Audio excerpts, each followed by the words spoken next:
Hi everyone, very very good evening, good evening. Hope आप सब बहुत अच्छे होंगे। और अभी तक हमने अपनी क्लास आज हमारी तीसरी क्लास है फास्ट ट्रैक बैच की, कॉस्टिंग के फास्ट ट्रैक बैच की तीसरी क्लास है। और आज हम अपना पहला चैप्टर जो पार्ट 1 मैंने आपको बोला था वो हम ख़त्म कर देंगे। तो प्रीवियस लेक्चर तक मैंने आपको रेवेन्यू और कैपिटल कॉस्ट के बारे में बताया था, और आज हमें स्टार्ट करना है बाय टाइम के अकॉर्डिंग। आज हमें स्टार्ट करना है टाइम के अकॉर्डिंग, ठीक है। देखिए, आज की क्लास में हमें टाइम के अकॉर्डिंग करना है। आज की क्लास में हमें टाइम के अकॉर्डिंग करना है, और आगे भी काफ़ी चीज़ें करनी है। आज 8वां 9वां 10वां 11वां ये 4 टॉपिक हमारे को पढ़ने हैं। तो आइए विदाउट लेट करें हम स्टार्ट करते हैं आज की सेशन को। टाइम के अकॉर्डिंग हम क्लासीफाई कर रहे हैं कॉस्ट को। क्या कर रहे हैं? हिस्टोरिकल कॉस्ट और प्री डिटरमाइन कॉस्ट। देखिए, हिस्टोरिकल कॉस्ट के बारे में क्या कहता है? The cost we ascertain after being incurred are known as historical cost. मतलब वो कॉस्ट जो हमने खर्च कर दी है उसको हम हिस्टोरिकल कॉस्ट कह रहे हैं। वो कॉस्ट जो हमने खर्च कर दी है वो हमारे लिए हिस्टोरिकल कॉस्ट है। हम खर्च कब करेंगे? जब हम कोई प्रोडक्ट बना चुके होंगे। भाई मान लीजिए मुझे ये पेन बनाना है और ये पेन मैं बना चुका हूँ, इसका मतलब हमने वो खर्च कर दिया है। मतलब जितना खर्चा खर्चा होने था इस पेन को बनाने में उतना खर्चा मैं कर चुका हूँ। तो वो खर्चा जो आप प्रोडक्ट बनाने में जो खर्च करते हो, और आपने प्रोडक्ट बनाकर तैयार कर दिया और खर्च भी कर दिया, उसके बाद जो कॉस्ट आएगी उसको हिस्टोरिकल कॉस्ट कहेंगे। The cost are ascertain. ये कॉस्ट तभी असर्टेन हो पाएगी जब आपका वो खर्चा हो गया हो। Such cost is available only after production of a particular product. जब पर्टिकुलर प्रोडक्ट का प्रोडक्शन, जिस चीज का आप प्रोडक्शन कर रहे हैं, जिस प्रोडक्ट का आप प्रोडक्शन कर रहे हैं, अगर वो प्रोडक्शन आपका क्या कहते हैं कंप्लीट हो गया है, इसका मतलब आपने सारा खर्चा जो करना चाहिए था वो कर दिया है। तो अब उसकी कॉस्ट क्या होगी, उसको हमने हिस्टोरिकल कॉस्ट का। But sir, pre determine cost का क्या मतलब है? प्री डिटरमाइन कॉस्ट का मतलब है जब कोई आप प्रोडक्ट बना रहे हो ना दोस्तों, जब कोई आप प्रोडक्ट बना रहे हो तो प्रोडक्ट बनाने से पहले जब आपने अनुमान लगाया कि भाई मेरा कितना खर्चा होगा इस प्रोडक्ट को बनाने में, that's called pre determined cost. तो दो चीज है दोस्तों, दो चीज है। पहला, मेरा ये प्रोडक्ट है, मान लो इस प्रोडक्ट को बनाने से पहले मैंने कॉस्ट का अनुमान लगाया, क्योंकि एक्चुअल तो होगा नहीं, एस्टिमेट ही करूंगा। तो प्रोडक्ट बनाने से पहले जब कॉस्ट का अनुमान लगाते हो तो उसको प्री डिटरमाइंड कॉस्ट कहते हैं। और प्रोडक्ट बनने के बाद जो एक्चुअल खर्चा होता है उसको हम हिस्टोरिकल कॉस्ट कहते हैं। बताइए समझ में आया नहीं आया? तो क्या लिखा हुआ है? लिखा गया है, क्या है sir? The cost which are ascertain in advance before production start. Production start करने से पहले जब आप कॉस्ट का एस्टिमेट करते हो वो आपकी प्री डिटरमाइंड कॉस्ट होगी, and it is also called an estimated cost. बिल्कुल सही बात है। The calculation of predetermined cost is done on the basis of various variable cost affecting the production। हम जो कैलकुलेशन करते हैं प्री डिटरमाइंड कॉस्ट की, ये डिपेंड करती है किसके बेसिस पे करते हैं? वेरिएबल कॉस्ट के बेसिस पे करते हैं। क्योंकि आपको पता है फिक्स कॉस्ट जो होती है वो प्रोडक्शन के बढ़ने से या घटने से नहीं बढ़ती, जबकि वेरिएबल कॉस्ट वेरी करती है प्रोडक्शन के बढ़ने घटने से। तो हमें कितना प्रोडक्शन करना है उसके हिसाब से कॉस्ट को एनालाइज एस्टिमेट करते हैं। तो भाई समझ में आ गया टाइम के अकॉर्डिंग। तो भैया क्या है, प्रोडक्ट बनने से पहले जब उस प्रोडक्ट का कॉस्ट अनुमान करेंगे, उस प्रोडक्ट की कॉस्ट को एस्टिमेट करेंगे, तो वो हमारा होगा क्या? वो हमारा होगा सर प्री डिटरमाइंड कॉस्ट। और प्रोडक्ट बनने के बाद जो आपने जो पैसा खर्च करना था कर दिया, तो उसका जो खर्चे का टोटल किया जाएगा उसको हिस्टोरिकल कॉस्ट कहा जाएगा। यहाँ तक किसी को कोई doubt? Sir, according to planning and controlling, according to planning and, हाँ, हिस्टोरिकल कॉस्ट को आप एक्चुअल कॉस्ट कह सकते हैं। एक्चुअल कॉस्ट ही हिस्टोरिकल कॉस्ट होगी जो कि आपने खर्च कर दी है। देखिए, बजटेड कॉस्ट और स्टैंडर्ड कॉस्ट, ये दोनों चैप्टर हमें पढ़ने हैं और हम आगे भी इस चैप्टर को पढ़ेंगे। हैं बजटेड कॉस्ट और standard cost. What is the budgeted cost? Budgeted cost is a forecasted future expenses. जब आप फ्यूचर के खर्चों को अनुमान लगा लेते हैं, कंपनी के फ्यूचर के खर्चे को अनुमान लगा लेते हैं, किसी प्रोडक्ट के फ्यूचर के खर्चे को अनुमान लगा लेते हैं, किसी प्रोजेक्ट के, किसी डिपार्टमेंट के, बजटेड कॉस्ट एक वाइडर टर्म है, एक वाइडर टर्म है।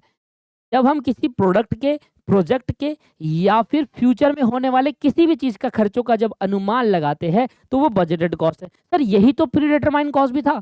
हाँ जी, तो बजटेड कॉस्ट एक तरीके का प्री डिटरमाइंड कॉस्ट है, ऐसा कह सकते हो। बजटेड कॉस्ट एक तरीके का क्या है, प्री डिटरमाइंड, प्री डिटरमाइंड कह सकते हैं इसको हम, प्री डिटरमाइंड कॉस्ट कह सकते हैं। समझ में आया? बजटेड कॉस्ट एक तरीके का प्री डिटरमाइंड कॉस्ट है, क्योंकि हम इसमें भी क्या करते हैं, खर्चों का अनुमान लगाते हैं। अब बहुत सारे स्टूडेंट में से कहते हैं कि सर इन दोनों में डिफरेंस क्या है? भाई डिफरेंस नहीं है, ये दोनों एक ही है।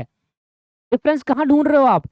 ये दोनों एक ही है, कोई डिफरेंस नहीं है बजटेड कॉस्ट और प्री डिटरमाइंड कॉस्ट में, दोनों का एक ही मतलब है।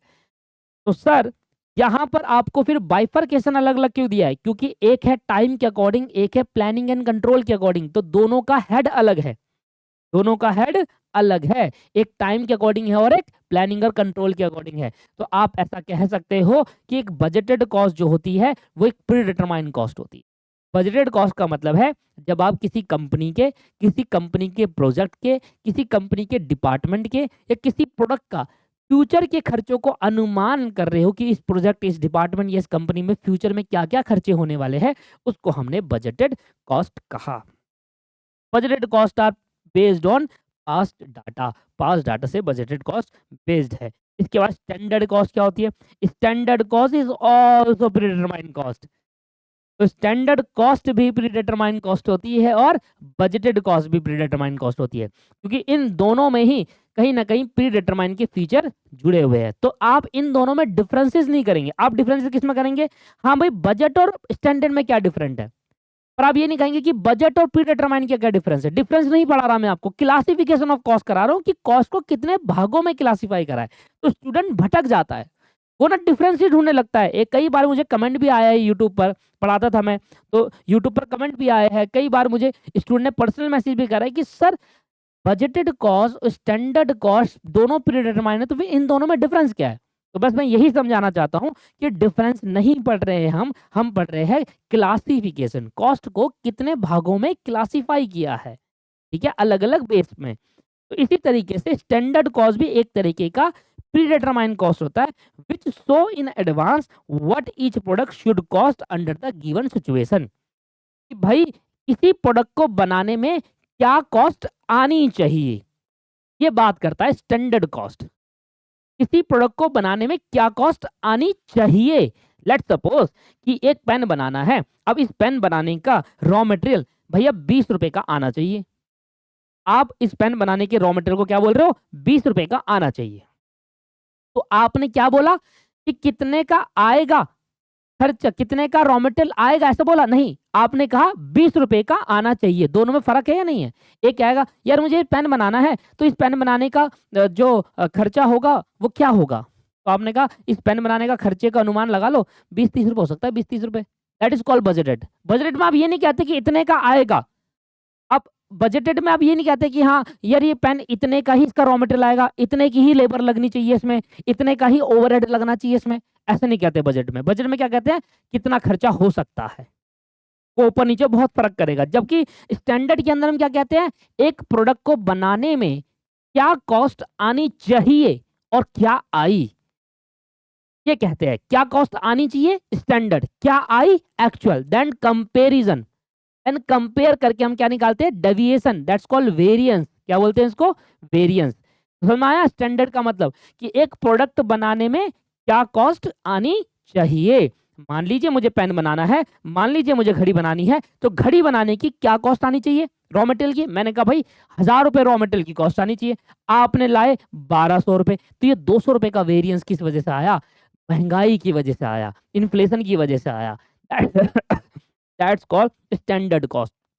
तो स्टैंडर्ड कॉस्ट बात करता है वेरिएंस के ऊपर। जब हम इसका चैप्टर पढ़ते हैं तो हमें वेरिएंसेस पढ़ाए जाते हैं कि हाँ हमने तो सोचा था इतना पैसा खर्चा होगा और एक्चुअली में इतना आया, तो किस वजह से आया, कितना वेरिएंस आया, फेवरेबल आया या अनफेवरेबल आया। फेवरेबल भी हो सकता है कि आपने सोचा था कि 1000 रुपए का मटेरियल लगेगा पर लगा 950 रुपए का, सस्ता भी तो हो सकता है। तो यहाँ पर बात करते हैं वेरिएंसेस की स्टैंडर्ड कॉस्ट के अंदर। तो स्टैंडर्ड कॉस्ट है क्या? स्टैंडर्ड कॉस्ट भी एस्टिमेशन के बेसिस पर होता है, पर इसमें बोलने का तरीका थोड़ा अलग हो गया, कहने का तरीका अलग हो गया, सोचने का तरीका अलग है। इसमें कहा जाता है किसी भी प्रोडक्ट को बनाने में क्या कॉस्ट आनी चाहिए। आनी चाहिए भाई, मेरे को लगता है 10 रुपए की आनी चाहिए भाई इसमें कॉस्ट। हाँ भाई 10 रुपए की आनी चाहिए, क्योंकि बजट क्या कहता है, बजट कहता है फ्यूचर के खर्चों को बस अनुमान करो, ये मत डिसाइड करो कितनी आनी चाहिए कितनी नहीं आनी चाहिए, बस अनुमान करो, एस्टिमेशन करो फ्यूचर के खर्चों का, जो कंपनी के हो सकते हैं, प्रोजेक्ट के हो सकते हैं, या फिर किसी प्रोडक्ट के हो सकते हैं, डिपार्टमेंट के हो सकते हैं। बताइए सर, समझ में आया नहीं आया? यहाँ तक क्लियर है? समझ में आया? अब बात करते हैं by associated with the product. By associated with the product, तो प्रोडक्ट के बेसिस पर एसोसिएट करा है प्रोडक्ट कॉस्ट और पीरियड कॉस्ट। प्रोडक्ट कॉस्ट क्या है? Product cost are those cost that incurred to create a product that intend for sale. तो कहानी बताई, कह रहा प्रोडक्ट कॉस्ट वो कॉस्ट है जो आपने प्रोडक्ट को क्रिएट करने पर खर्च करा है, इंकर्ड की है किसी प्रोडक्ट को बनाने के लिए, और जो प्रोडक्ट आप बना रहे हो उसका इंटेंशन आपको बेचने का था। मान लीजिए मैं कुछ अपने लिए प्रोडक्ट बना रहा हूं अपने घर में रखने के लिए, बेचने का पर्पस नहीं है, तो फिर वो प्रोडक्ट कॉस्ट नहीं मानी जाएगी। प्रोडक्ट कॉस्ट मानी जाएगी कोई पैसा आपने खर्च करा किसी प्रोडक्ट को बनाने के लिए, और जो प्रोडक्ट आप बना रहे हो उसका इंटेंशन बेचना है, तो उस प्रोडक्ट पे खर्च होने वाले पैसे क्या है? प्रोडक्ट कॉस्ट है। प्रोडक्ट कॉस्ट इंक्लूड होते हैं जिसमें डायरेक्ट मटेरियल, भाई मुझे बेड बनाना है, मुझे दरवाजे बनाने हैं, है ना, बहुत सारी चीजें हैं, तो मुझे लकड़ी का कुछ सामान बनाना है, मुझे शू रैक बनाना है, या मुझे ड्रेसिंग टेबल बनाना है, या फिर कोई लाइब्रेरी वाली जो टेबल होती है बुक रखने वाली, बुक सेल्फ बनानी है। तो किसी भी चीज को बनाने के लिए मटेरियल लगेगा, उसको बनाने के लिए लेबर लगेगी, खर्चे लगेंगे, और कुछ पार्ट ऑफ ओवरहेड भी लगेंगे जो उस पर यूज होने वाले होंगे। जैसे कि आप जब चेयर बना रहे हो या सोफा बना रहे हो, तो उसके अंदर आपको क्या करना पड़ेगा? चेयर सोफा बना रहे हो तो उसके अंदर आपको क्या करना पड़ेगा? लेबर लानी पड़ेगी, मटेरियल लाना पड़ेगा, लाइट भी चाहिए, टूल्स भी चाहिए, अदर खर्चे भी होते हैं, फेविकॉल भी चाहिए, उसके ऊपर के लिए पेंट करना है तो पेंट करना है, उसमें लेमिनेट लगानी है तो लेमिनेट लगा लो, ये सारी चीजें यहाँ पर कंसीडर करते हैं, कुछ पार्ट ऑफ ओवरहेड भी होता है। तो कहानी है प्रोडक्ट कॉस्ट मतलब उस प्रोडक्ट को बनाने में जो खर्चा हुआ है हमारा, और खर्चा जो हो रहा है उस प्रोडक्ट को बनाने में, उस प्रोडक्ट को बेचने का पर्पस है। भाई मैं अपने लिए ना बैड बनाना चाहता हूँ, उसमें मैंने खर्चा किया है, तो मैं कहूंगा उस बैट की कॉस्ट मेरी है, पर वो प्रोडक्ट कॉस्ट कंसीडर नहीं करा जाएगा कंपनी के लिए। तुम अपने पर्सनल के लिए खर्चा कर रहे हो भाई, वो थोड़ी प्रोडक्ट कॉस्ट है। तो in simple word, product cost are those cost which are directly related to the manufacturing process, क्योंकि देखिए कोई भी प्रोडक्ट बनाएंगे तो मैन्युफैक्चरिंग प्रोसेस से रिलेट कहीं ना कहीं करेगा वो, है ना, इसी बात है। इसके बाद आता है पीरियड कॉस्ट। पीरियड कॉस्ट जहां पर कहीं ना कहीं पीरियड के अकॉर्डिंग पेमेंट की जाती है, जैसे कि सैलरी मंथली पेमेंट हो रही है, जैसे कि कमीशन ईयरली आप कमीशन पेमेंट कर रहे हो, है ना, ये सारी चीजें। तो period cost are incurred on the basis of time, time के बेसिस पर जब आप पेमेंट करते हो, जैसे रेंट में मंथली पे कर रहा हूँ, सैलरी में मंथली पे कर रहा हूँ। Period cost are non manufacturing cost, मतलब अगर आप कोई ऐसी खर्चा कर रहे हो जो मैन्युफैक्चरिंग से रिलेटेड है बट टाइम के अकॉर्डिंग हो रहा है, फिर वो पीरियड कॉस्ट में कंसीडर नहीं किया जाएगा, क्योंकि पीरियड कॉस्ट एक नॉन मैन्युफैक्चरिंग कॉस्ट है। कैसी है दोस्तों? एक नॉन मैन्युफैक्चरिंग कॉस्ट है that are incurred within an accounting period, जैसे कि सैलरी देना, audit fees, sales commission, office का रेंट, है ना, ये सारी चीजें, ऑफिस से रिलेटेड खर्चे, सेलिंग से रिलेटेड खर्चे, डिस्ट्रीब्यूशन से रिलेटेड खर्चे, पर मैन्युफैक्चरिंग से रिलेटेड खर्चे नहीं आएगा यहाँ। दैट्स कॉल्ड पीरियड कॉस्ट, जो टाइम के अकॉर्डिंग आप पे कर रहे हो, मंथली ईयरली जो पेमेंट करते हो वो आपके पास आएगा, पर नॉन मैन्युफैक्चरिंग होना चाहिए वो। That's called period cost. बताइए सर, समझ में आया वाला? ये लॉजिक क्लियर है? आगे सर में एक रिवीजन हो रही है आपकी, जो हमने क्लास के अंदर पढ़ा था वो सारी चीज आपको आ रहा है समझ में? ऐसा तो नहीं है कि हाँ यार ये तो पढ़ा ही नहीं, ऐसे तो कुछ याद ही नहीं आ रहा। जो सिलेबस कवर, देखिए फास्ट ट्रैक लेक्चर तब देखना चाहिए जब आपने एक बार सिलेबस कंप्लीट कर लिया हो, तब आपको ज्यादा क्लियरिटी होती है। Marginal managerial decision, managerial decision के बारे में क्या कह रहा है? कह रहा है भैया 7-8 तरीके हैं इनकी तरीकों से मैनेजीरियल डिसीजन, मतलब कहीं ना कहीं बात होगी डिसीजन मेकिंग के ऊपर, कि ये खर्चा यू इंक्लूड होगा तो डिसीजन मेकिंग में फर्क पड़ेगा, ये सब चीजें। आइए तो बात करते हैं managerial decision, and this is our last topic of the classification of cost. 11 classification मैंने लिखा है, 11 में का लास्ट वाला है। सबसे पहले बात करते हैं मार्जिनल कॉस्ट। मार्जिनल कॉस्ट क्या है? एक यूनिट को बढ़ाने की वजह से जो मेरी एक्स्ट्रा कॉस्ट आती है उसको मार्जिनल कॉस्ट कहते हैं। जैसे कि एग्जांपल ले लेते हो, मैंने 500 यूनिट बनाई,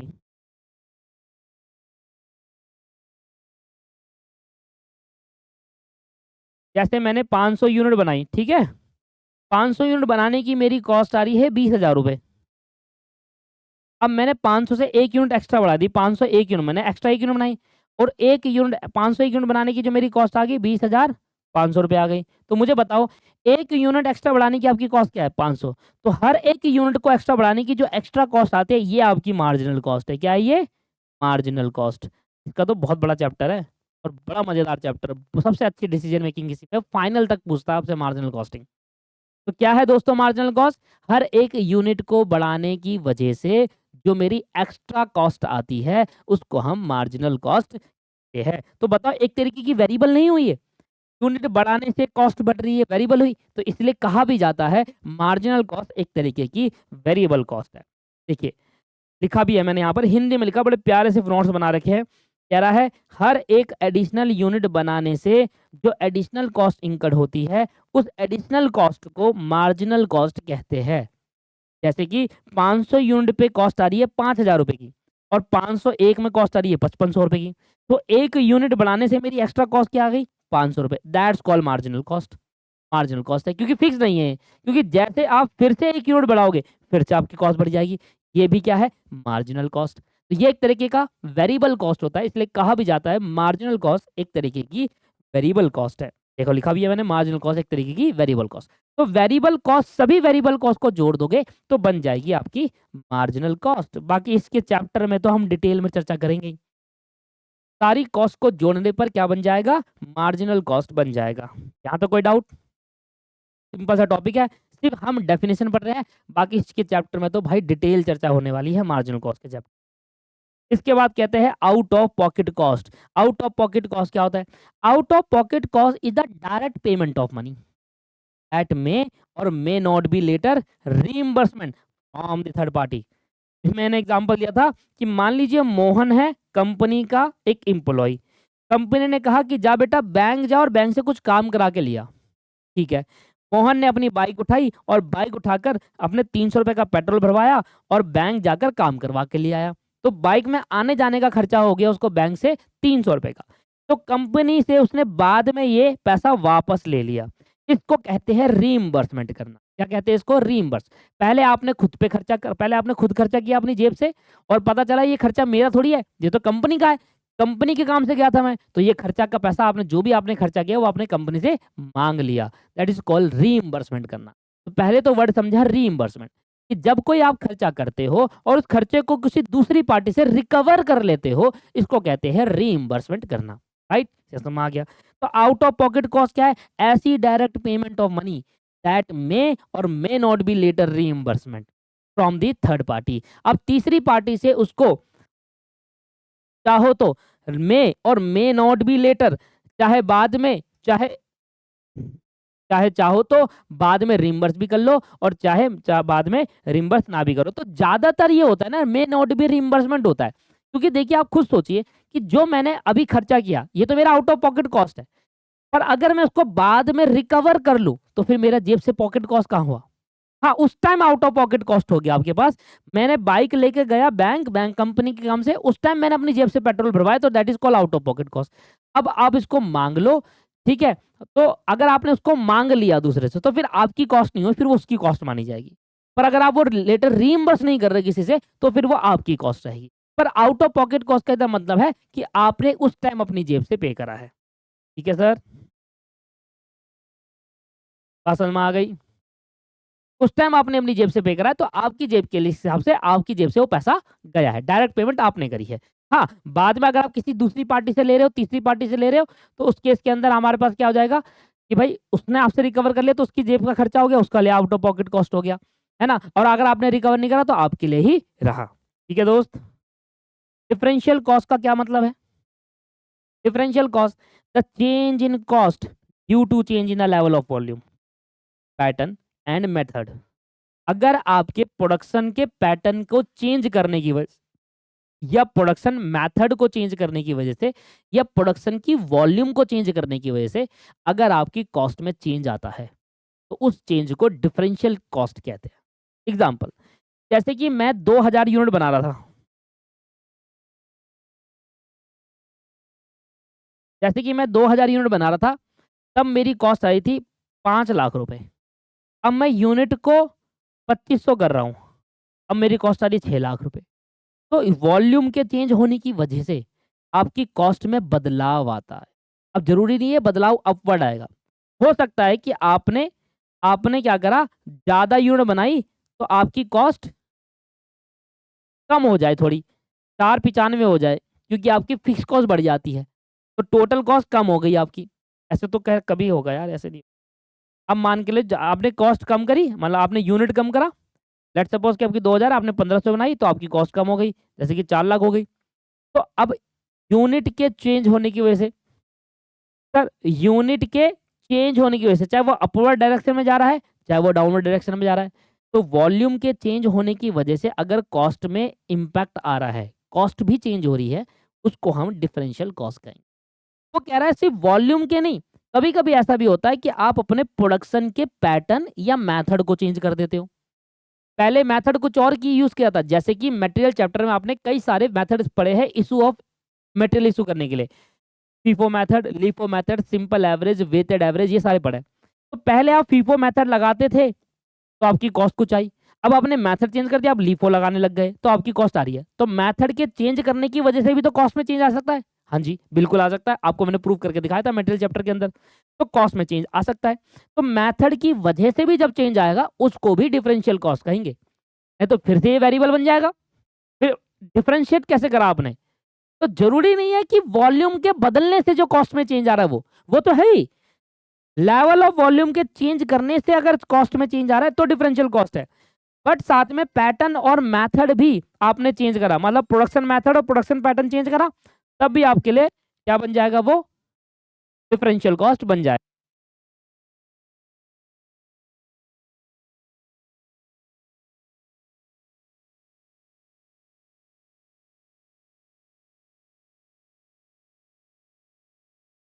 यार समझ में आ गया आपको? अच्छा, अगर आपकी आप अगर आपने लेवल चेंज करा, प्रोडक्शन लेवल चेंज करा, या फिर आपने फीफो मेथड या मेथड चेंज करा, या पैटर्न चेंज करा, या प्रोडक्शन लेवल चेंज कर दिया, वॉल्यूम चेंज करा, इन तीनों की वजह से या तो कॉस्ट बढ़ेगी या घटेगी, यही होगा।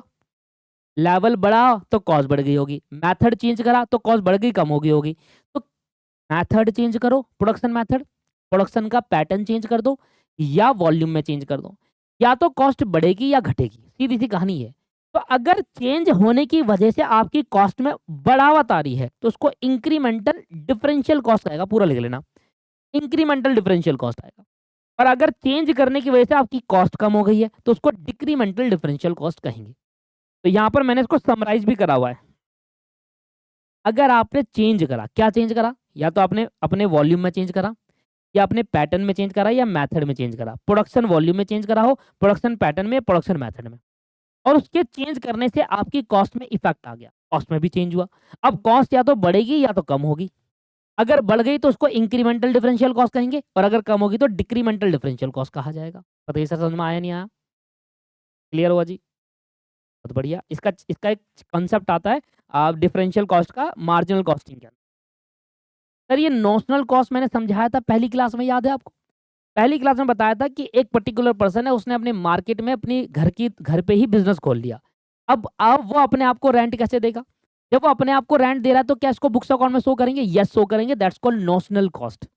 और नोशनल कॉस्ट के बारे में ही यहाँ पर बताया द सीमा। सीमा लंदन क्या है? Chartered institute of management accounting in London, एक इंस्टीट्यूट है लंदन में।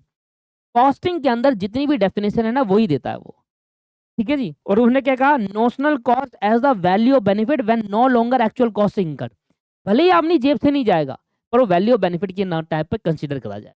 मेरी जेब से थोड़ी गया, मेरी जैसे आउटफ्लो थोड़ी हो रहा है, मैं अपने आप को रेंट थोड़ी दूंगा, पर बुक्स ऑफ अकाउंट में उसको शो करेंगे। Even through such cost do not involve the cash outflow. Even through ये कॉस्ट से कैश आउटफ्लो नहीं होता, मैं अपने आप को रेंट नहीं दूंगा, मैं ही उस बिल्डिंग का मालिक हूं और मैं ही उस बिल्डिंग में ही बिजनेस खोल के बैठा है। But taken into consideration while making a managerial decision. जब आप डिसीजन लोगे तो इस कॉस्ट को भी कंसीडर करोगे एज अ नोशनल कॉस्ट और उसको कॉस्टिंग का पार्ट मानोगे। बात समझ में आ गई? ये हमने पहले ही पार्ट में करा था। अब आ जाता है रिप्लेसमेंट कॉस्ट। रिप्लेसमेंट कॉस्ट के बारे में क्या है? Replacement cost is the price that an entity would pay to replace an existing asset at a current market price with a similar asset. मैंने एक कार खरीदी 5 लाख रुपए की। 10 साल बाद 10 साल बाद मैंने एक नई कार खरीदी।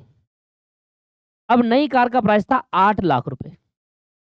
मैंने कहा भाई मेरे पास ना पुरानी कार भी है, आप इसको ले लो और मुझे कुछ पैसे कम कर दो।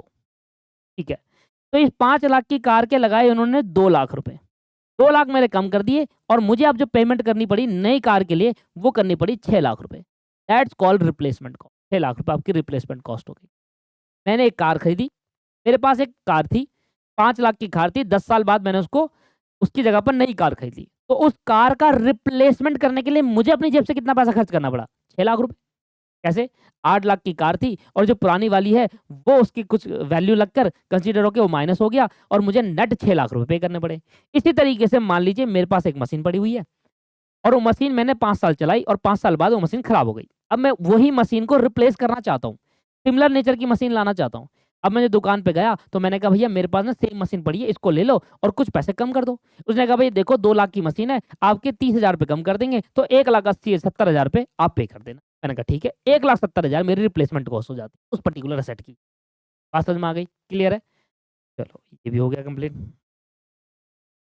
अब देखिए ये दो कॉस्ट ऐसी है जो आपको कंट्रोलेबल और अनकंट्रोलेबल से लगेगा। एक है अवॉइडेबल कॉस्ट है और एक है अनअवॉइडेबल कॉस्ट। सीधी सी बात है, अवॉइडेबल का मतलब क्या हुआ? जिस कॉस्ट को हम एलिमिनेट कर सकते हैं, अवॉइड कर सकते हैं। मैंने कोई कंपनी का डिपार्टमेंट बंद कर दिया। जब मैंने अपनी कंपनी के अंदर मेरे 4 डिपार्टमेंट थे, मैंने एक डिपार्टमेंट पूरा का पूरा बंद कर दिया। अब ऐसा होगा कि उस डिपार्टमेंट के बंद करने से कुछ सारी कॉस्ट तो निकल गई होगी जो आएगी ही नहीं, जो पर्टिकुलरली उसी डिपार्टमेंट की वजह से हो रही थी, और कुछ ऐसी कॉस्ट है जो उस डिपार्टमेंट के बंद होने की वजह से भी आ रही होगी, है ना? याद है? फिक्स कॉस्ट, बिल्डिंग का रेंट तो आएगा चाहे डिपार्टमेंट बंद करो या ना करो। अब डिपार्टमेंट बंद करने से मेरा जो उस रॉ मटेरियल है, उस डिपार्टमेंट की लेबर है, वर्कर है, सब चले गए, तो मेरी कॉस्ट पूरी पूरी खत्म हो गई। तो जब कोई आप डिपार्टमेंट, कोई प्रोजेक्ट या कोई प्रोडक्ट को बंद करते हो, उसके बंद होने की वजह से उससे होने वाली जितनी भी कॉस्ट है वो एलिमिनेट हो जाती है, खत्म हो जाती है। इसको अवॉइडेबल कॉस्ट कहते हैं। पर डिपार्टमेंट के बंद होने से, प्रोडक्ट या प्रोजेक्ट के बंद होने से आपकी कॉस्ट बंद नहीं होती, वो तब भी आती रहती है। जैसे कि बिल्डिंग का रेंट आएगा ही आएगा, फैक्ट्री का रेंट आएगा ही आएगा, फिक्स कॉस्ट आएगी आएगी। That's called unavoidable cost. तो इसके बारे में मैंने लिखा भी है, जब कोई प्रोडक्ट या डिपार्टमेंट को डिसकंटिन्यू कर दिया जाता है, ठीक है, और उस डिसकंटिन्यू से प्रोडक्ट या डिपार्टमेंट में लगने वाली सभी कॉस्ट खत्म हो जाती है, तो ऐसी कॉस्ट को अवॉइडेबल कॉस्ट कहते हैं। सिंपल है। और इसके उल्टा, भाई प्रोडक्ट, जब कोई प्रोडक्ट या डिपार्टमेंट को डिसकंटिन्यू कर दिया जाता है और डिसकंटिन्यू करने से प्रोडक्ट या डिपार्टमेंट में लगने वाली कॉस्ट खत्म नहीं हो रही, तो ऐसी कॉस्ट को अनअवॉइडेबल कहते हैं कि कर लो भाई जो बंद करना है डिपार्टमेंट प्रोडक्ट, ये कॉस्ट तो आएगी आएगी, जैसे कि रेंट। समझ में आया? क्लियर है? And the last one is called sunk cost. अभी नहीं, संक कॉस्ट के बाद एक और है, opportunity cost. Sunk cost. Sunk cost means the cost continue to occur with the same amount in each alternative course of action. Also continue to occur same amount when there is no course of alternative. इसका मतलब समझाते हैं। देखिए sunk cost एक ऐसी cost है, ये decision making में कभी काम नहीं आती। sunk cost एक ऐसी कॉस्ट है, ये डिसीजन मेकिंग में कभी काम नहीं आती। इसके होने से भी डिसीजन चेंज नहीं होता और इस कॉस्ट को अगर इंक्लूड नहीं करोगे तब भी डिसीजन वही रहेगा। इसका मैं एग्जाम्पल देता हूँ आपको। मैंने क्लास के अंदर लिया था ये एग्जाम्पल। मैंने क्लास के अंदर एग्जांपल, लेट्स सपोज प्रोडक्ट ए और बी दो टाइप के प्रोडक्ट है हमारे पास, ठीक है। कह रहा है इन दोनों में से कोई एक प्रोडक्ट को मैन्युफैक्चरिंग करना है, डिसीजन लो। पहला वाला केस मार रहा हूँ, इन दोनों में से कोई एक कॉस्ट को मैन्युफैक्चर कर रहा है, ठीक है।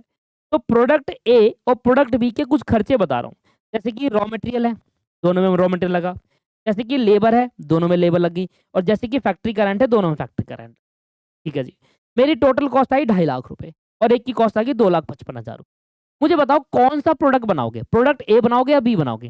प्रोडक्ट ए की कॉस्ट है 2.5 लाख रुपए और प्रोडक्ट बी की कॉस्ट है 2,55,000 रुपए, जबकि प्रॉफिट दोनों में सेम हो रहा है। इसलिए मैंने सेम प्रॉफिट लगाया कि प्रॉफिट के बेसिस पर आप डिसीजन चेंज मत करो, प्रॉफिट दोनों में सेम है, कोई भी बना लो 50 ही होगा।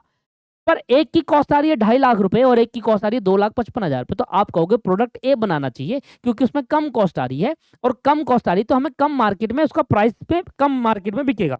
बिल्कुल सही बात है, प्रोडक्ट ए बनाना चाहिए।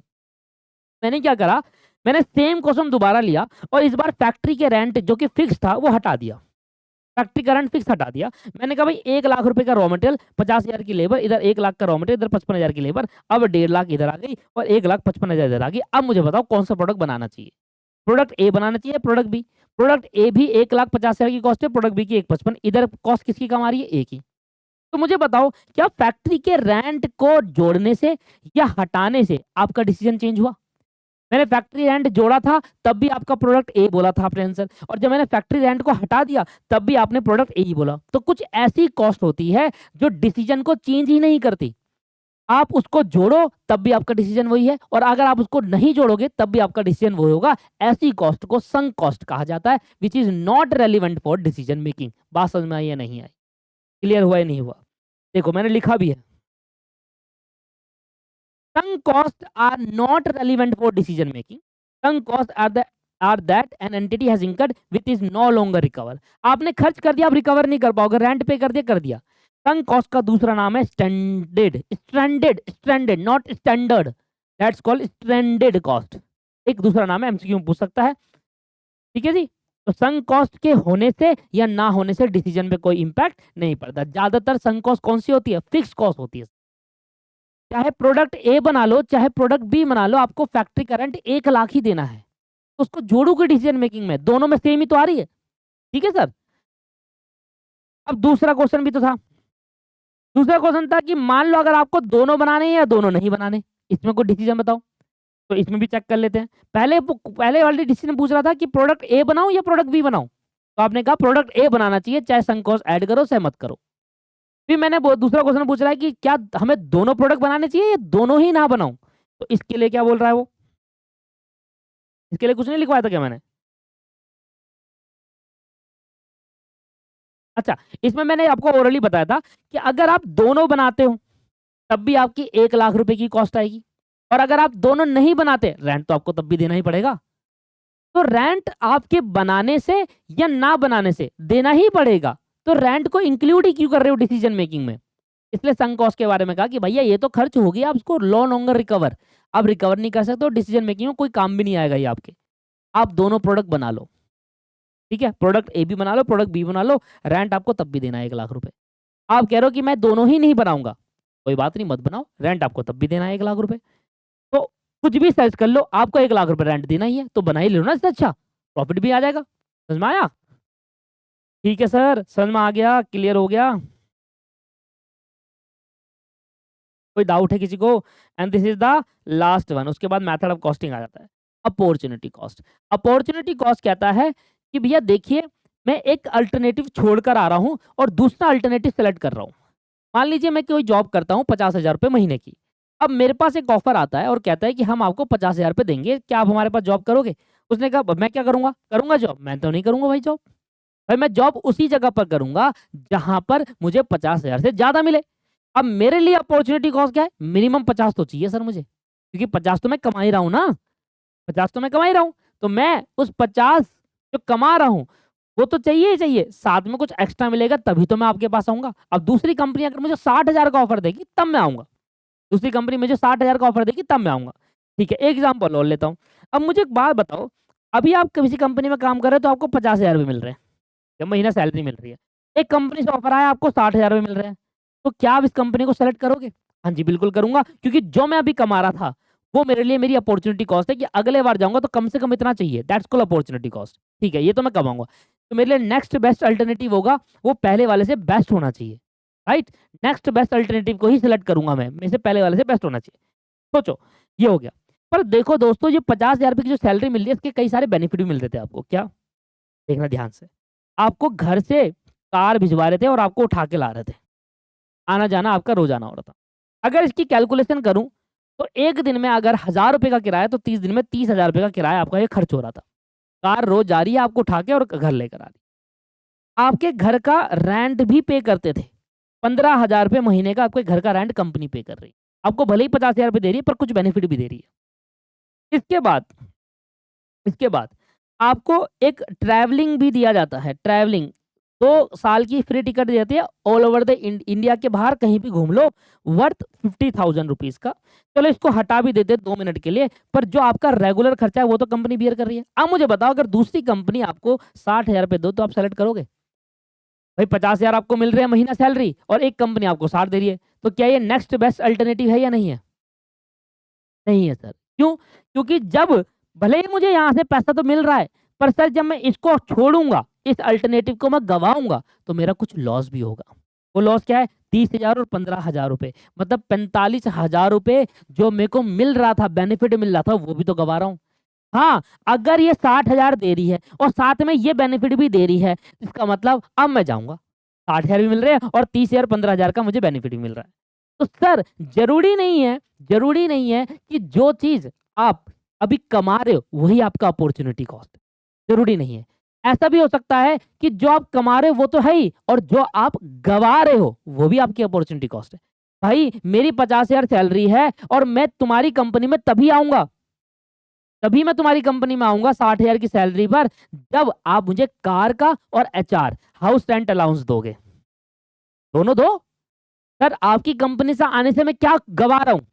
एक तो अपनी सैलरी 50,000 वो नहीं मिलेगी मुझे, चलो वो आप दे दोगे मुझे 60, पर और भी तो चीज गवा रहा हूं मैं, कार का अलाउंसेस गवा रहा हूं और हाउस रेंट अलाउंस गवा रहा हूं, तो सर ये भी चाहिए मुझे। तो सर यहाँ पर ये नहीं कि जो आपका खर्चा हो रहा है वही आपका अपॉर्चुनिटी कॉस्ट है, जो आप कमा रहे थे 50,000 वही आपका अपॉर्चुनिटी कॉस्ट है। नहीं सर, जो गवा रहे हो वो भी आपका अपॉर्चुनिटी। आपने दूसरे वाले को सेलेक्ट किया, इसका मतलब आप कुछ ना कुछ गवा कर आए हो, तो गवा रहे हो वो भी अपॉर्चुनिटी कॉस्ट है। तब दूसरे वाले को सेलेक्ट तभी करोगे जब आपको दोनों चीजें मिलेगी। समझ में आया?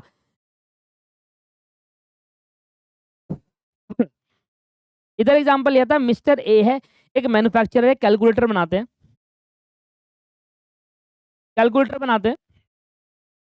ये एग्जांपल छोड़ो, ये तो क्लास का एग्जांपल था, मैं भूल भी गया क्या एग्जांपल लिया था। तो यहाँ पर कहानी ये है कि समझ में आ गया।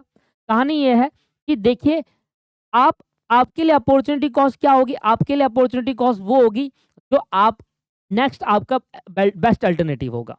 भाई मैं 50,000 सैलरी कमा रहा था, मुझे 60,000 मिलेगा तो मैं तुरंत भाग जाऊंगा, पर वो 60,000 सेलेक्ट करने के लिए वो अल्टरनेटिव सेलेक्ट तभी करूंगा जब मैं कुछ चीज गवा रहा हूं वो भी मुझे मिल रहा है। मैं कार और हाउस रेंट अलाउंस भी गवा रहा हूँ साथ में उस सैलरी के साथ साथ, अगर मैं आपको सेलेक्ट करता हूँ तो ये मुझे मिलेगा तो ही मैं आऊंगा। तो सिर्फ अपॉर्चुनिटी कॉस्ट खर्चा ही नहीं है जो आप कर रहे हो, एक्सपेंस नहीं है, साथ में बेनिफिट टू बी लॉस्ट है।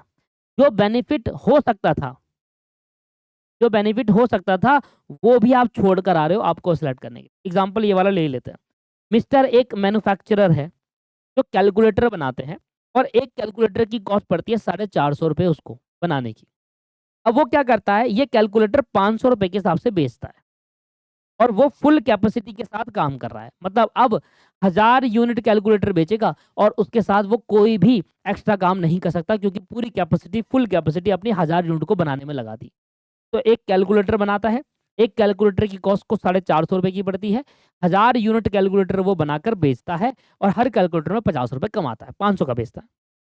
यहाँ पर मिस्टर बी ने एक ऑर्डर प्लेस करा इसको कि भैया मुझे 500 कैलकुलेटर चाहिए 450 रुपए के हिसाब से। मिस्टर बी ने ऑर्डर दिया कि यार आप ना मुझे 450 के हिसाब से दो, मैं इकट्ठा 500 यूनिट का कैलकुलेटर दे रहा हूँ।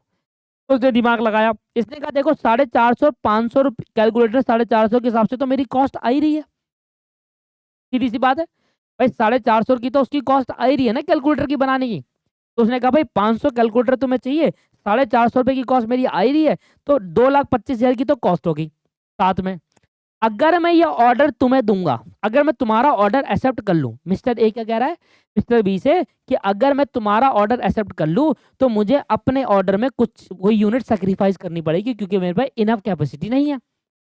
जितनी कैपेसिटी है मेरे पे उससे मैं 1000 यूनिट बनाकर तैयार कर रहा हूँ और मेरी बिक भी रही है। तो सोचो, अगर आप मिस्टर बी का ऑफर एक्सेप्ट करते हो 550 यूनिट का, तो आपको अपनी यूनिट पे सेक्रीफाइस करना पड़ेगा नहीं करना पड़ेगा? बिल्कुल 500 यूनिट छोड़नी पड़ेगी। अब जो यूनिट आप छोड़ोगे उससे हर यूनिट पे 50 रुपए का लॉस होगा नहीं होगा, क्योंकि वो 50 रुपए का प्रॉफिट कमा कर दे रही थी हमें। भाई 500 यूनिट मुझे गवानी पड़ेगी ना, हटाने कम मतलब रोकनी पड़ेगी ना। 1000 में बेच रहा था पूरी कैपेसिटी में, एक ऑर्डर आता है मेरे पे, ऑफर आता है 450 रुपए में 500 यूनिट कैलकुलेटर दे दो। अब 1000 यूनिट में ऑलरेडी बना रहा हूँ, अब अगर उसके ऑफर को मैं एक्सेप्ट करूँ तो मुझे अपनी 500 गवानी पड़ेगी।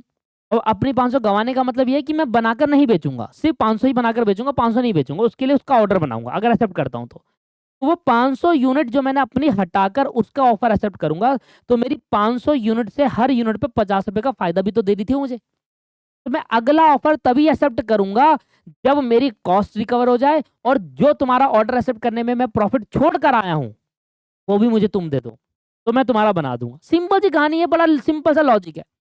मैं कह रहा हूं कि आप मेरे पास नौकरी कर लो, आपने कहा ठीक है मैं कर लूंगा सर, पर आप जो सैलरी दोगे वो पहले वाले से ज्यादा होनी चाहिए और पहले वाले से बेनिफिट ज्यादा दो, तो करूंगा। सिंपल से, जहां मेरा फायदा होगा वहां करूंगा। भाई मैं इसकी 500 यूनिट का ऑफर क्यों एक्सेप्ट करूं, ये तो 450 में दे रहा है। हाँ, अगर ये 550 में कहता कि 550 में खरीदूंगा तब मैं खुशी खुशी दे देता, कहता 450 की कॉस्ट आ रही है, 500 यूनिट जो अपनी छोड़ी इसके लिए बनाई, तो उस 500 यूनिट पे जो प्रॉफिट कमा रहा था वो भी मुझे ही दे रहा है और साथ में 50 रुपए एक्स्ट्रा दे रहा है, तो चलो एक्सेप्ट कर लेते हैं। तो अभी मैं एक्सेप्ट नहीं करूंगा इसका, अब एक्सेप्ट नहीं करूंगा क्योंकि 2.5 लाख रुपए तो मेरी अपॉर्चुनिटी कॉस्ट है। तो अपॉर्चुनिटी कॉस्ट मतलब वो जो खर्चा कर रहे हो वो नहीं, साथ में जो गवा रहे हो दूसरे ऑफर को एक्सेप्ट करने के लिए, वो भी आपकी अपॉर्चुनिटी कॉस्ट में काउंट किया जाएगा। अब तो समझ में आ गया। भाई मैं कैलकुलेटर बना रहा हूँ 450 रुपए के हिसाब से, तो 500 कैलकुलेटर 450 के हिसाब से 2,25,000 तो मैं अपनी जेब से खर्च कर रहा हूँ। साथ में आपका ऑफर एक्सेप्ट करने से मैं अपना प्रॉफिट गवा रहा हूँ 50 रुपए के हिसाब से, तो वो भी तो चाहिए मुझे, भाई वो भी चाहिए। इसका मतलब मेरी अपॉर्चुनिटी कॉस्ट 2,25,000, जो खर्चा करता हूँ वो ही अपॉर्चुनिटी कॉस्ट नहीं होती, जो गवा के आ रहा हूँ आपके ऑफर के लिए वो भी अपॉर्चुनिटी कॉस्ट। होप अब आपको ये समझ में आ गया। इसके बाद आता है method of costing. Method of costing के अंदर हम क्या करते हैं, देखो इसके बारे में जल्दी से बताता हूँ। जब ऐसी कंपनियां, ये सारा चैप्टर पढ़ा के आया हूं मैं आपको, ऐसी कंपनी जहां पर ऑर्डर रिसीव्ड होने पे ही मैन्युफैक्चरिंग स्टार्ट हो, एग्जांपल भी दिया था अपने क्लास के अंदर, जैसे कि फोटोकॉपी वाला ऑर्डर, जैसे कि मोची, कोई भी पर्सन जब उसको जब ऑर्डर आएगा तभी वो काम कर पाएगा, तभी वो मैन्युफैक्चरिंग कर पाएगा, उसको हमने क्या कहा, उस कंपनी में जॉब कॉस्टिंग अप्लाई की जाएगी, उस जगह पर जॉब कॉस्टिंग लगाई जाएगी। फोटोकॉपी वाला पर भैया वो क्या करेगा, वो ऐसी फोटोकॉपी तो नहीं करेगा, जब कस्टमर उसके पास आएगा उसको बोलेगा भैया ये फोटोकॉपी कर दो, तभी तो वो फोटो स्टार्ट करेगा ना मैन्युफैक्चरिंग करना, तभी तो प्रिंटिंग करना स्टार्ट करेगा। इसका मतलब जॉब कॉस्टिंग उस कंपनियों में लगाई जाती है जो ऑर्डर कस्टमर के ऑर्डर आने पर ये कस्टमर की स्पेसिफिकेशन पे ही मैन्युफैक्चरिंग करते हैं, दैट्स कॉल, उस जगह पर जॉब कॉस्टिंग। पता है समझ में आया नहीं आया? सर बैच कॉस्टिंग उस जगह पर अप्लाई होती है, उस कंपनी में अप्लाई की जाती है जो कंपनी बल्क में प्रोडक्ट बनाती है सिमिलर नेचर का, जैसे कि दवाई बनाने वाली कंपनी, एग्जांपल दिया था डिस्प्रिंग, जैसे कि टॉय मैन्युफैक्चरिंग कंपनी, वो छोटे छोटे सिमिलर नेचर के प्रोडक्ट करोड़ों बनाते हैं। दवाई बनाने वाले डिस्प्रिंग कितनी बनती होगी, करोड़ों में बनती होगी। तो ऐसे में ऐसी कंपनी जो सिमिलर नेचर का प्रोडक्ट बल्क में बनाती है, उस जगह पर बैच कॉस्टिंग लगाई जाती है। सिंपल सी बात है। अब आ जाता है प्रोसेस कॉस्टिंग। आज ही प्रोसेस कॉस्टिंग की क्लास ली थी। प्रोसेस कॉस्टिंग में हमने क्या सीखा था? प्रोसेस कॉस्टिंग में ये होता है जब भी कोई ऐसी कंपनी जिसका प्रोडक्ट जब बन रहा है, वो एक प्रोडक्ट जो बन रहा है वो एक प्रोसेस से नहीं, एक से ज्यादा प्रोसेस से गुजर कर प्रोडक्ट फिनिश गुड बनता है। जैसे कि मेरा कोई प्रोडक्ट है, अब प्रोडक्ट प्रोसेस नंबर 1 पे जाएगा, मान लो मशीन है प्रोसेस नंबर 1, वहां प्रोसेसिंग हुई, अब वो प्रोसेस नंबर 2 पे जाएगा, वहां प्रोसेसिंग हुई, फिर वो प्रोसेस नंबर 3 पे जाएगा और तब जाकर वो फिनिश गुड बनेगा, तब जाकर वो फिनिश गुड बनेगा। दैट्स कॉल, उस कंपनी में प्रोसेस कॉस्टिंग लगती है। पर सोचो ऐसा कंपनी जहां पर एक बार प्रोडक्ट बनता है, एक प्रोसेस में गया, सीधा फिनिश गुड बनकर निकल कर आ गया, फिर प्रोसेस कॉस्टिंग अप्लाई नहीं होगी। प्रोसेस कॉस्टिंग उस कंपनियों पे अप्लाई होगी जो कंपनी का प्रोडक्ट एक से ज्यादा प्रोसेस में अप्लाई होता है, तब जाकर फिनिश गुड निकल कर आता है, उस जगह पर प्रोसेस कॉस्टिंग लगाई जाती है। दूसरा आता है सर्विस कॉस्टिंग। सर्विस कॉस्टिंग उस कंपनियों के लिए एप्लीकेबल है वहां पर उस इंडस्ट्री, वो कंपनी जो सर्विसेज देती है, जैसे कि हॉस्पिटल, जैसे कि होटल्स, जैसे कि ट्रांसपोर्टेशन, है ना, ये सभी कंपनियां, ये सभी इंडस्ट्री क्या दे रही है, सर्विसेज दे रही है। तो इन सर्विस की कॉस्टिंग करने के लिए, कॉस्ट निकालने के लिए, इन कंपनियों की कॉस्ट को कैलकुलेट करने के लिए सर्विस कॉस्टिंग मेथड अप्लाई होता है। ऐसा नहीं है कि कोई भी कंपनी है और कोई भी मेथड लगाकर कॉस्ट को असरटेन कर दूं, नहीं sir. Cost ascertain depending on the industry. अगर आपकी सर्विसिंग इंडस्ट्री है, हॉस्पिटल आप चला रहे हो, तो हॉस्पिटल में कॉस्ट कैलकुलेट करने के लिए सर्विस कॉस्टिंग लगानी पड़ेगी। तो ये वो मेथड है जो मेथड अलग अलग इंडस्ट्री में अप्लाई होकर आप कॉस्ट को कैलकुलेट करते हो। जैसे कि अगला आ जाता है कॉन्ट्रैक्ट कॉस्टिंग। कॉन्ट्रैक्ट कॉस्टिंग उस जगह पर अप्लाई होते हैं जहां पर आपका बिजनेस कंस्ट्रक्शन का है, मॉल का कंस्ट्रक्शन करना है, जैसे कि आपको स्कूल कंस्ट्रक्शन करना है, बिल्डिंगें कंस्ट्रक्शन करनी है, हाईवे कंस्ट्रक्शन करना है, तो ऐसी कंपनी जिनका बिजनेस कंस्ट्रक्शन का है, बड़ी बड़ी 50-50 फ्लोर की बिल्डिंगें बना रही है, उन कंपनियों की कॉस्टिंग को निकालने के लिए कॉन्ट्रैक्ट कॉस्टिंग लगाई जाती है। कॉन्ट्रैक्ट कॉस्टिंग लगाई। And the last one unit costing. ये बड़ा सिंपल है, ये वो ज्यादातर कंपनी यही करती है, यूनिट कॉस्टिंग। यूनिट कॉस्टिंग मतलब एक प्रोडक्ट की कॉस्ट कैलकुलेट करो। अब आप 10 बना रहे हो, आपने पर यूनिट की कॉस्ट निकाली। मान लीजिए मैं टी शर्ट बनाने वाली कंपनी का काम करता हूं और मैं टी शर्ट बनाने वाली कंपनी मैं पूरे साल की 1000 टी शर्ट बेच देता हूं, तो एक टी शर्ट का क्या प्राइस, किस कॉस्ट निकालूंगा, वो यूनिट कॉस्टिंग। मतलब जब आप एक प्रोडक्ट की कॉस्ट कैलकुलेट कर रहे हो और उसके हिसाब से आप प्रॉफिट जोड़कर बेचते हो, तो वहां पर अप्लाई होता है यूनिट कॉस्टिंग। जैसे छोटे छोटे दुकानदार होते हैं ना, वहां पर यूनिट कॉस्टिंग अप्लाई होता है कि वो बेसिकली क्या करते हैं, अच्छा ये प्रोडक्ट है, मेरे को 10 रुपए का पड़ा, तो मैं इसमें 5 रुपए प्रॉफिट जोड़ता हूँ, बेच देता हूँ। यूनिट कॉस्टिंग, जहां पर आप हर एक प्रोडक्ट की कॉस्ट कैलकुलेट करना चाह रहे हो, वहां पर यूनिट कॉस्टिंग अप्लाई होती है। तो यहां पर किसी को कोई डाउट है इसमें? जॉब कॉस्टिंग क्या होता है? जहां पर ऑर्डर आने पर या ऑर्डर कस्टमर के ऑर्डर आने पर कस्टमर की स्पेसिफिकेशन पे जब मैन्युफैक्चरिंग होती है कंपनी में, उसको जॉब कॉस्टिंग कहते हैं। वहां पर जॉब कॉस्टिंग अप्लाई की जाती है कॉस्ट को कैलकुलेट करने के लिए। जब सिमिलर नेचर के प्रोडक्ट बल्क में बनाए जाते हैं, तो वहां पर बैच कॉस्टिंग लगाई जाती है उस पूरे कॉस्ट को कैलकुलेट करने की। तो बैच कॉस्टिंग में क्या होता है, मान लो हजार हजार क्या कहते हैं, 1000 डिस्प्रिंग हमने एक बैच बना लिया, बैच नंबर 1 बोल दिया जिसमें 1000 डिस्प्रिंग है, बैच नंबर 2 बोल दिया जिसपे 1000 गोली है आपके पास सेरोडॉन की। तो हर एक बैच में बल्क में यूनिट होती है, पर हम एक यूनिट का निकालते हैं, पर बैच के हिसाब से कॉस्टिंग कैलकुलेट करते हैं। इसके बाद प्रोसेस कॉस्टिंग, जहां पर प्रोडक्ट एक प्रोसेस से फिनिश गुड नहीं बनता, एक से ज्यादा प्रोसेस अप्लाई करने पड़ते हैं प्रोडक्ट को फिनिश गुड बनाने के लिए, वहां पर प्रोसेस कॉस्टिंग लगा जाती है कॉस्ट को कैलकुलेट करने के लिए। सर्विस, जो कंपनियां सर्विसेज देती है, जो कंपनियां सर्विसेज देती है, जैसे कि हॉस्पिटल हो गया। अब एक पेशेंट हॉस्पिटल में आ रहा है, एक पेशेंट हॉस्पिटल में आ रहा है, अब उसे कितने पैसे चार्ज करूं? एक दिन एक बेड के, पर पेशेंट पर बेड, अगर एक बेड लेता है एक पेशेंट एक दिन के लिए, तो इतने पैसे लूंगा 2000 रुपए। 2000 आए कैसे? सर्विस कॉस्टिंग लगाकर, सर्विस कॉस्टिंग लगा के। एक गाड़ी दिल्ली से कानपुर जानी है, यूपी जानी है, मुंबई जानी है, तो यहाँ का किराया कितना चार्ज करूँ उससे, that's called service costing. Service costing आपको बताएगा कि एक बस के अंदर अगर 40 पैसेंजर है और उसको एक जगह से दूसरी दूरी पर छोड़ना है, तो एक पैसेंजर से कितना पैसा चार्ज करना चाहिए, जिससे हमारी सारी कॉस्ट प्लस प्रॉफिट रिकवर हो जाए। तो सर्विस कॉस्टिंग जब हम पढ़ेंगे दोस्तों, तब जाकर हम आपको डिस्कस करेंगे कि कैसे आप हर एक पैसेंजर की पर की टिकट निकाल रहे हुए। मतलब आपको मैं ये भी सिखा दूंगा कि एक टीटीसी बस है जो एक 40 पैसेंजर को एक जगह से दूसरी जगह ले जा रही है, तो एक पर्सन से कितना पैसा चार्ज करना चाहिए। कॉन्ट्रैक्ट कॉस्टिंग, ऐसा बिजनेस जहां पर कंस्ट्रक्शन का वर्क चल रहा हो, जहां पर मॉल कंस्ट्रक्शन, किसी भी टाइप का कंस्ट्रक्शन चल रहा है, उनकी कॉस्टिंग निकालने के लिए कॉन्ट्रैक्ट कॉस्टिंग लगा जाती है। और यूनिट कॉस्टिंग का मतलब ऐसा बिजनेस जहां पर हम एक प्रोडक्ट की कॉस्ट निकाल रहे हैं, एक प्रोडक्ट की, कि भैया हर एक यूनिट की कॉस्ट जब हम कैलकुलेट करते हैं, वहां पर हम क्या कहते हैं दोस्तों, यूनिट कॉस्टिंग कहते हैं उसे, कहते हैं यूनिट कॉस्टिंग। कहते हैं समझ में आया? खत्म हो गया जी यहाँ पर सारे का सारा पॉइंट, और पूरा पॉइंट यहाँ पर मैंने सारा चैप्टर समझा दिया दोस्तों। ये चैप्टर यहाँ पर कंप्लीट हो गया है। और अगर आप हमारे ये फास्ट ट्रैक बैच आपको पसंद आ रहा है और आप हमारे इन डेप्थ लेक्चर देखना चाहते हैं, क्योंकि देखिए ये चीज़ हमने कराई 3 क्लास में, जब हम इसको डिटेल में, जैसे हम इसको डिटेल में कराते हैं, स्टेप बाय स्टेप चीज़ें पढ़ाते हैं, तो हमें इस कराने में 9 क्लास लग जाती है, 9 क्लास। तो सर 9 से 10 घंटे लग जाते हैं इसको पढ़ाने में, जो आपने 3 क्लास में करा। तो फास्ट ट्रैक बैच में हम क्या करते हैं, एक पर्टिकुलर चीज़ से हमारे पास नोट्स ऑलरेडी बने होते हैं और उसको हमें सिर्फ एक्सप्लेन करना होता है, जबकि इन डेप्थ क्लास के अंदर हमें उतना बहुत डिटेल में जाकर चीज़ों को एक एक लिखवा लिखवा के 10-10 एग्जाम्पल डिस्कस करके तब करवाना पड़ता है। तो देखो अच्छी बात है, बहुत अच्छे से देखो, आपके लिए ही बनाया है, स्पेशली आपके लिए ही मैं मेहनत कर रहा हूँ ये सब चीज़ें बनाने के लिए। बट अगर आपको कॉस्टिंग में डर लगता है, अगर आपको लगता है कि यार नहीं मैं तो कॉस्टिंग में क्या करूँगा, कैसे करूँगा, मुझे समझ नहीं आ रहा, तो आप हमारी क्लासेस भी बाई कर सकते हैं दोस्तों। बहुत ही नॉमिनल प्राइस में आपको क्लास देंगे।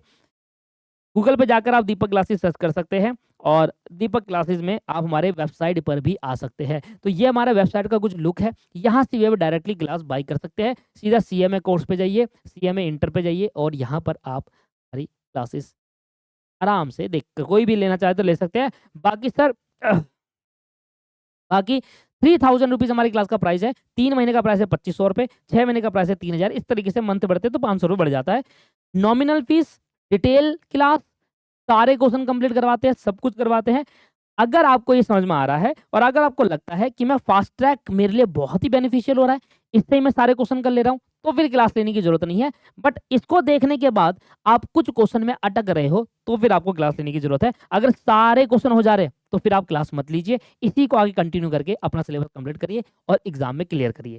ठीक है जी, चलिए तो मिलते हैं, आज की क्लास को यहीं पर समाप्त करते हैं दोस्तों और नेक्स्ट क्लास में मिलते हैं। Have a nice day, bye bye and take care. Next class में नया चैप्टर स्टार्ट करेंगे। Thank you.